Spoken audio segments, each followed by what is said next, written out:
ברוכה הבאה לקרדיופון. תודה. אני רותם. אני נובה. נובה, נעים מאוד. בתור התחלה אני אעשה לך בדיקת אק"ג, אוקיי? אני אחבר אותך בידיים, ברגליים ובלב. את מוזמנת לשכב על המיטה. רק אם אפשר, יופי, זה... ולהפשיל טיפה את החולצה. עוד טיפה, עד לכאן. תודה. ולהניח את הידיים פה.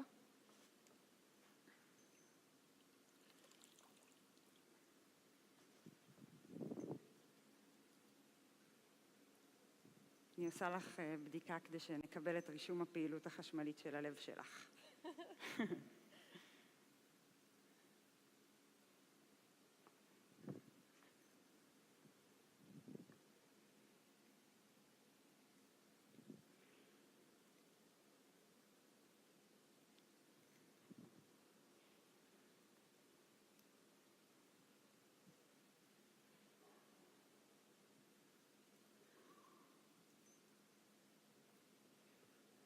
בסדר? ערב טוב. אני מורן. אני מתרגשת להציג בפניכם את הקרדיופון. מנגנון שפיתחתי המאפשר לי להשמיע לכל אחד ואחת את מנגינת הלב. אתם תראו פה לידי את 3 השלבים של הקרדיופון מתבצעים בדקות הקרובות. לפני 3 שנים החלטתי לחזור למקום שעזבתי 10 שנים קודם לכן, לקיבוץ. כדי ליצור במקום שפעם היה לי לבית, וכדי להיות קרובה לאישה שהייתה הכי קרובה לליבי, סבתא שלי. את רוב מה שאני יודעת לעשות למדתי מסבתא שלי. גדלתי בקיבוץ, הרבה ילדים בבית ילדים, הרבה אחים בבית של ההורים, ואת השקט הייתי מוצאת אצלה, בעבודות יד שהייתה מלמדת אותי. כשעזבתי את הקיבוץ, אמא שלי אמרה לי שעוד אחזור על 4. אז חזרתי, ל4 חודשים. סיבלטתי את החיים שלי בתל אביב ושכרתי חדר קטן בקיבוץ. היחיד שהתפנה היה ממש ליד בית האבות. הייתה בו מיטה אחת, מנורת קריאה אדומה, שולחן כתיבה קטן ועליו תיבת נגינה. באותם ימים סבתא כבר בקושי שמעה ובקושי ראתה, אבל עדיין הייתה בבית עסוקה בעבודות יד צבעוניות, ולא נראתה שום סיבה בשבילה להגיע לבית האבות הסיעודי. אני לעומת זאת הייתי מגיעה לשם כל הזמן, כי לחתול הטיפש שהבאתי איתי מתל אביב הייתה נטייה להסתבך במכות עם החתולים השמנים ששרצו בחצר של בית האבות. יום אחד ראיתי שם מכשיר מוזר זרוק בחוץ.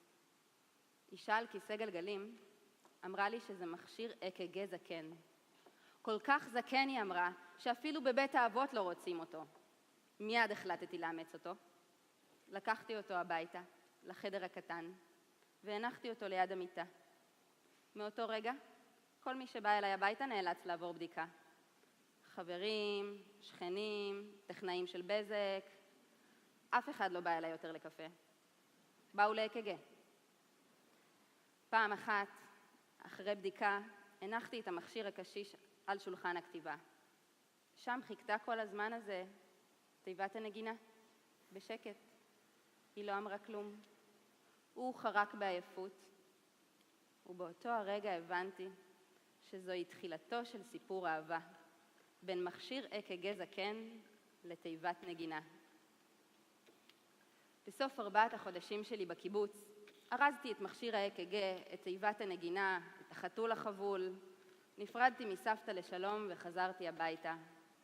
תל אביב. מצאתי את עצמי רודפת אחרי רופאים, מנדנדת לאחיות, מפרקת, מרכיבה, מחברת, מחוררת, מנתקת. הפכתי בנבחי נפשו של מכשיר האק"ג, האזנתי לרחשי ליבה של תיבת הנגינה. היה לי ברור ששני המכשירים האלה חייבים להתחבר, אבל לא היה לי מושג איך. ואז סבתא נכנסה לבית חולים, ומכשיר האק"ג שלי התחיל לגסוס. מצבה של סבתא הידרדר במהירות, ובמעבדות לתיקון מכשירים אמרו לי שוב ושוב שכבר אין סיכוי. מעל המיטה של סבתא הצטייר הגרף של פעימות הלב שלה. במשך שבוע שלם התבוננתי בו, עובר באיטיות על המסך, ורציתי לאחוז בו. רציתי שישאר לי משהו מפעימות הלב של האישה שכל כך אהבתי. בוקר אחד הגרף נדם. תיבת הנגינה ואני שתקנו מלא זמן. ואחרי שנה של אבל, הבנתי שמה שאני צריכה לעשות זה לתרגם את פעימות הלב לתווים. ורק אז העזתי לדרוך שוב במסדרונות בית החולים, אבל הפעם כדי לקחת משם מכשיר אק"ג ולהגשים את הרעיון. וכך נולד הקרדיופון. אז איך בעצם הקרדיופון פועל? מכשיר האק"ג רושם את הפעילות החשמלית של הלב לצורת גרף. את הגרף אני מעתיקה לנייר עבה ומחוררת אותו בדיוק על פי הרישום. הדף המחורר נכנס לתיבת נגינה בעלת 15 תווים. הדף עובר לאורכו בתיבה, כאשר בכל מקום בו יש חור, מתנגן תו. כך נוצרת מנגינה ייחודית, שהמלחין שלה הוא ליבו של המאזין. לפני כמה חודשים התחלתי במסע להשמעת מנגינות לב.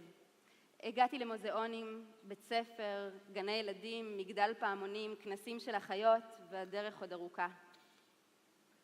את פעימות הלב של סבתא לא הספקתי להפוך למנגינה. אבל לכל מי שהלב שלו פועם, יש עוד הזדמנות. מוכנה?